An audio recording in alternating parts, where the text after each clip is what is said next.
Hey, what's going on here, puppies? What's going on? Oh, Dino.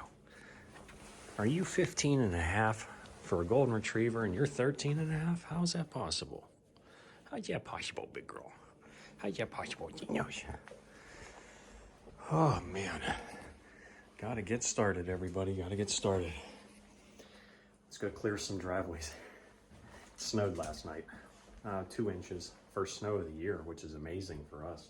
So, let's get started.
Hey guys, how you doing? I'm Tony with HVAC Explained.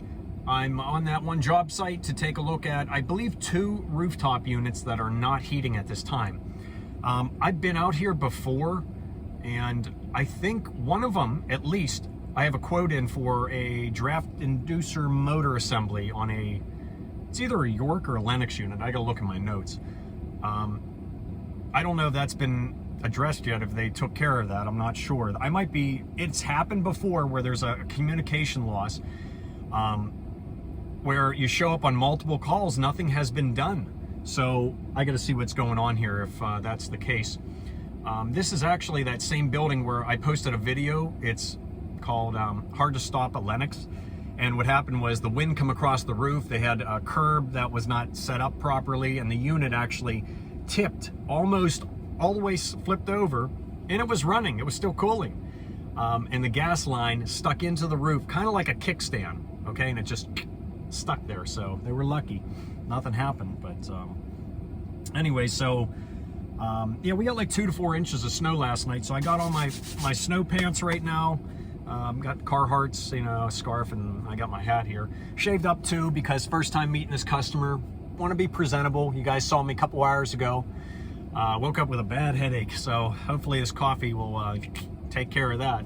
So, all right, well, I'm gonna go meet this customer, give her a couple business cards, get up on the roof, see what's going on here. So let's take a look, guys.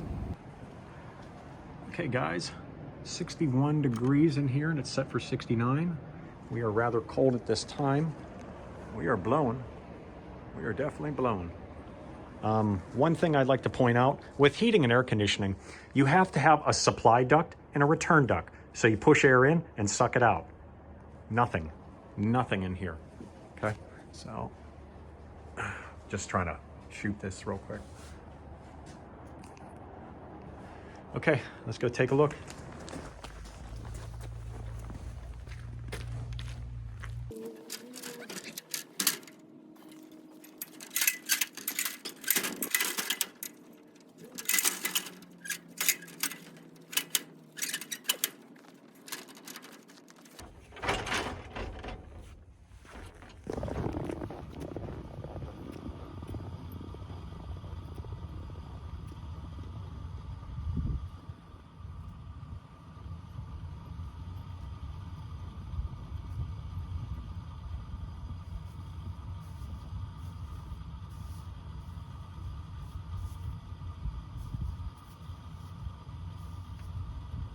Whew. It's chilly. Had to put my gaiter on because the wind was picking up. Doesn't hurt to carry a broom in your van. Make it a little bit more comfortable for you guys to work. So, okay, this should be the unit. I did notice this one. Draft motor's running. Got no heat. Got no heat. Okay, I think this one was ignition control module. I think I wrote up. This one I believe was a bad draft inducer motor, I believe. Let's take a look here. Another reason why I like to clear snow around where I'm working, especially if you got a gravel roof, if you drop one of these little 5/16 screws, good luck finding it. Probably find it in springtime.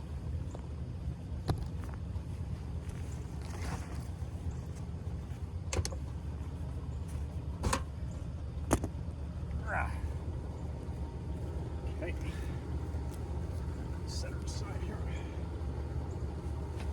All right, we got a fault code. Fault codes. That's the thing with newer equipment. Count the blinks. 1, 2, 3, 4, 5, 6, 7, 8, 9. 1, 2, 3, 4, 5, 6, 7, 8, 9. Okay, we got 9 blinks. 9 blinks. All right. See if I can angle my camera off. Oh, upside down. That would help. Okay, a lot of equipment will tell you what's going on. It'll point you in the right directions. Here you go here. Flash codes. We had number 9, ignition control lockout / ignition control failure / limit trip. Okay, so that tells us there's a problem with heat.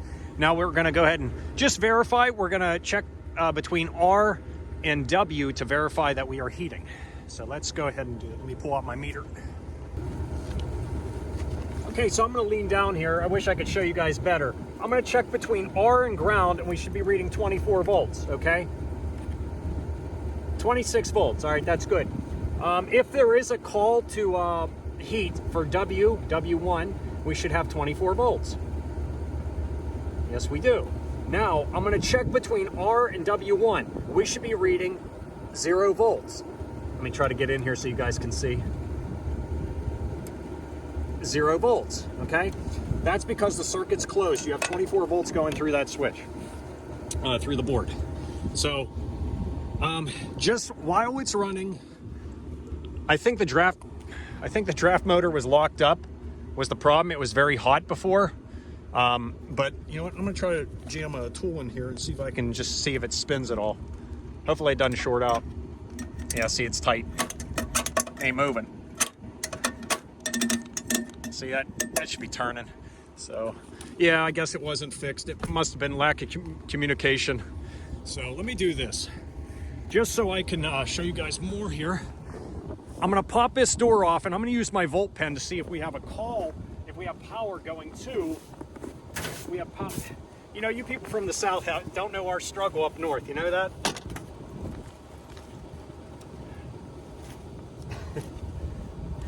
Every climate is different. You guys have a lot of humidity down there in the south. We get some cold, miserable weather sometimes. So.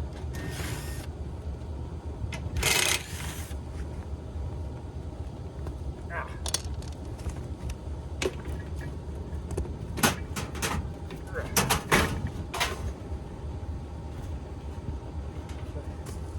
Oh yeah.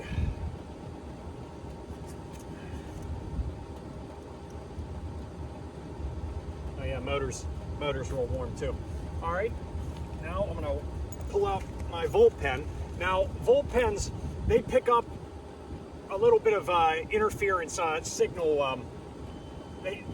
See? Okay, and this is 208, 230 volt. Now what I can do is check directly at the board and then follow out this neutral, or I can cut these terminals to verify that it's trying to run.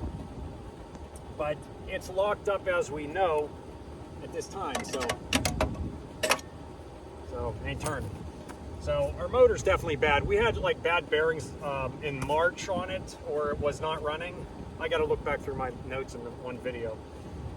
But oh yeah, also secondary circuit boards. Sometimes there's other circuit boards that guide you in the right direction. Heartbeat, okay? Heartbeat's normal. Let's count these flashes. 1, 2, 3. 1, 2. Okay, 2 flashes. Pressure, centrifugal switch open with inducer on. Okay, so that means there is a call to the draft inducer motor, but underneath here is a centrifugal switch. Okay, so you got power coming through on the one, goes into a switch.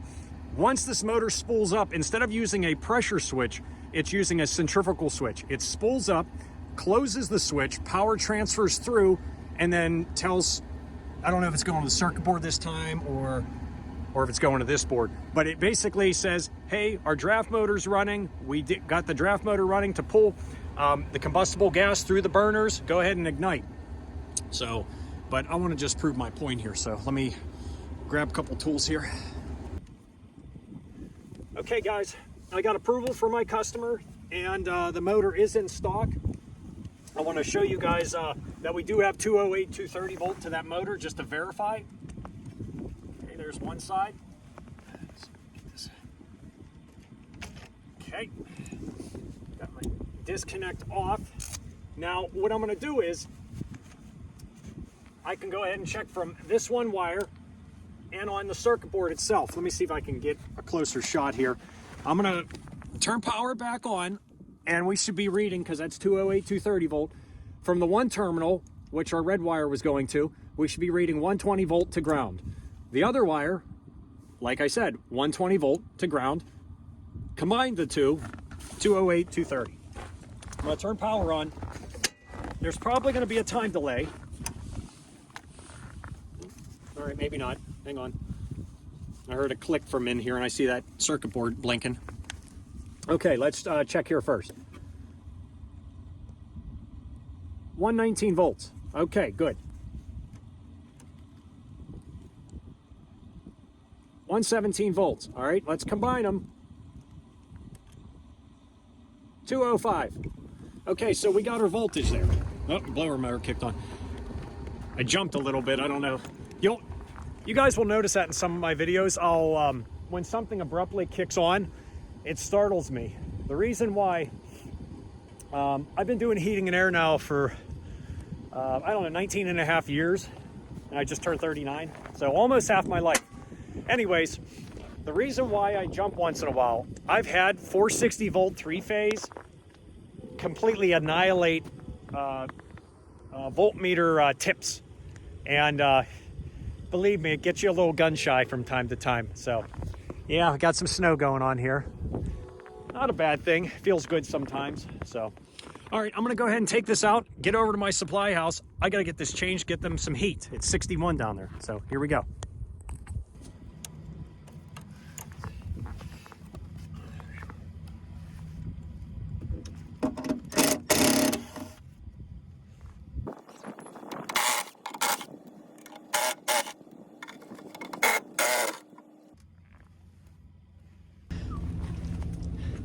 Okay guys, so I brought this over to my supply house because it wasn't too far away.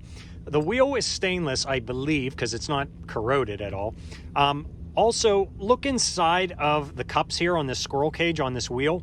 Make sure they're not plugged up with insulation or stink bugs or debris, because that'll throw off your CFM when it's dragging through the flames through your heat exchanger and whatnot. But also the amp draw can change on your motor as well.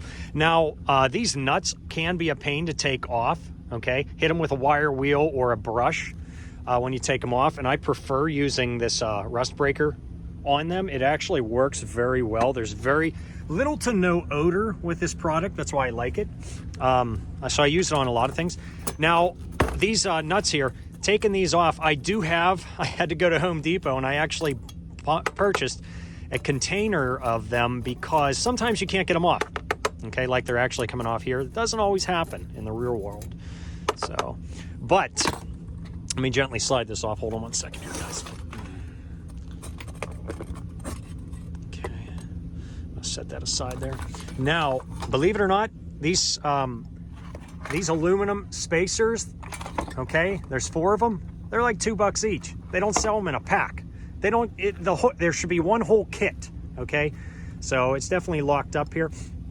I'm going to go ahead and just take these off. I'm going to put a little bit of rust breaker on there and then take them off. I got to run in my supply house. It's a little chilly out right now at this time, so, and slushy. So, all right, here we go.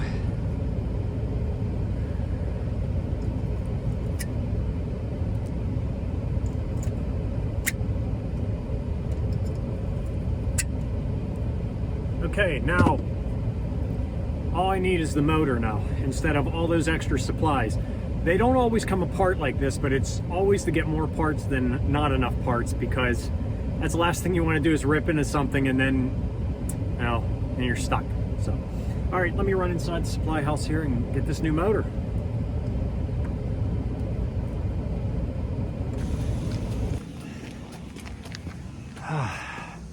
Dynamite.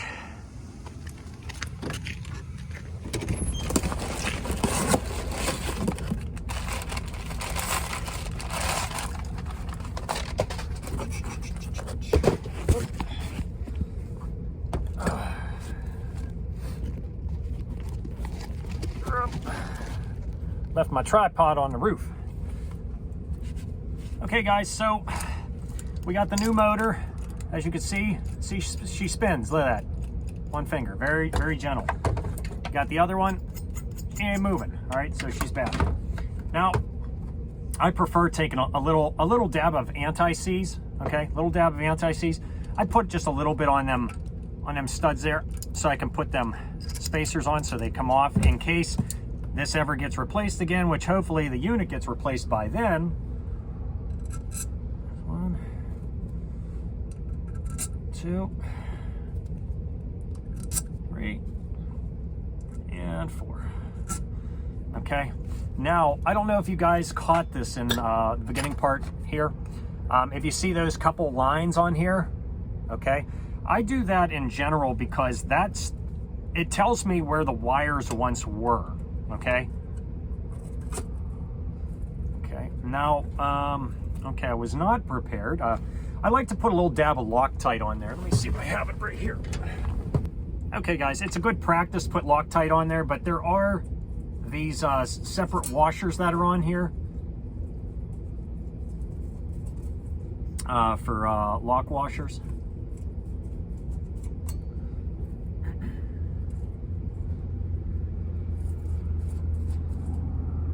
Oh, by the way, it's 18 degrees Fahrenheit out right now, and it says it feels like 5. So, but it's a good practice to put some Loctite on these, just for vibration purposes.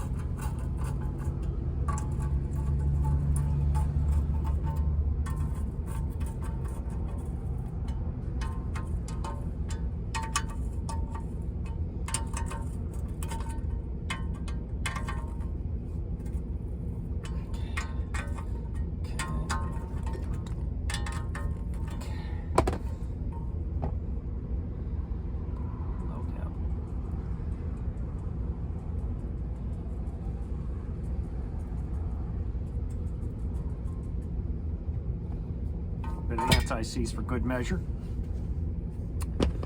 Okay.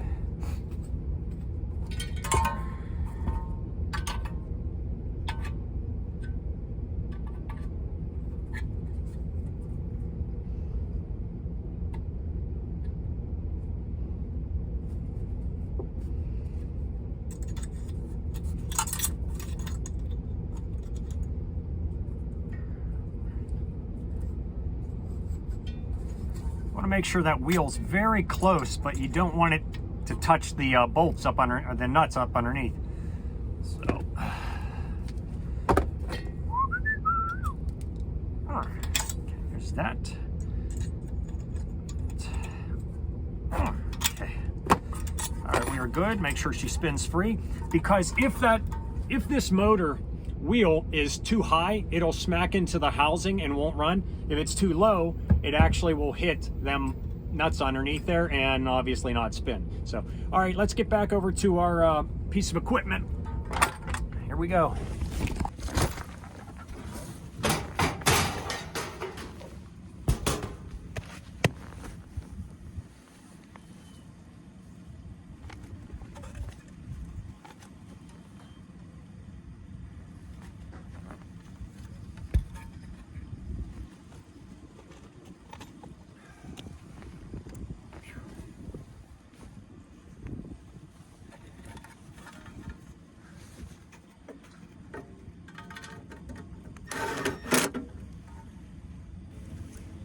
Okay, everyone. One reason why I pre-assembled that motor down at my van is because I have more than enough tools down there and supplies and whatnot. But also I have right now how cold it is outside. I have the comfort of my van just to get inside and warm up because bare hands, you can't work too well with thick gloves. So try to do what you can. And if you're up on a roof, you can always pull off a supply off of a back of a packaged unit and then warm yourself up, jump it into heat. I mean, just a temporary thing to make sure you put the panel back on. Okay, so we're back on. I did not tighten up around here because I want to be able to check amp draw. So I'm going to go ahead and kick on power. It should be calling for heat at this time. I would think so because it was 61 down there. It was calling for 69 degrees. So let's go ahead and do this and make sure it fires up, and I'm going to check amp draw. So here we go. Power on. Oh, there we go. Sounding smooth. Just always stand out of the path of the burner assembly.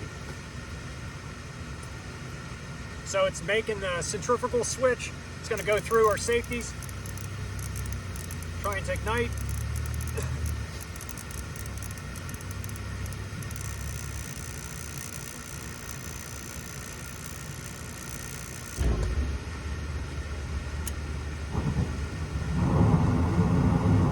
Go. It hasn't been fired up in quite some time, so it's probably like, oh my god, what is this? But that's a good sound right now. You don't want to breathe that in too much. Okay guys, I'm going to check amp draw and I got to clean up. Have a good day, stay safe. Thank you very much for watching HVAC Explained. If you like what you see, please like, comment, subscribe. Have a good day. Thank you for watching.